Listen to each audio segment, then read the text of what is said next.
गरिब छ जिन्दगी देखाउँछु म जेर पानीको प्यास छैन जहिले आँसु पिएर म बाँचुन् जेली त सबैले कहिले मर्छ भन्ने गर्थे म मद्दत चाहिँ आउनु है सबले दाउरा लिएर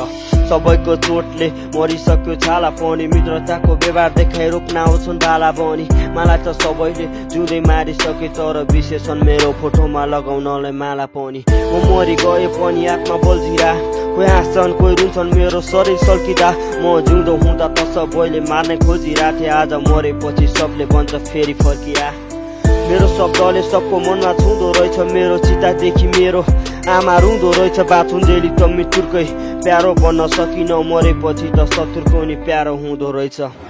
मेरो शरीर जलेर खरानी भइसक्यो तर मेरो चितादेखि सब टोलाइरहेछन् म धुवा बनी उडी बादलसँग मिसिसके तर तलबाट मलाई खै किन बोलाइरहेछन् खै किन बोलाइरहेछन् खै किन टोलाइरहेछन् मित्रहरू पनि खै किन यति जाली भाछन् अरूको आँसु सब देखा ओटी देखिरहेछु तर मेरी आमाको आँसु चाहिँ खोली बगिरहेछन्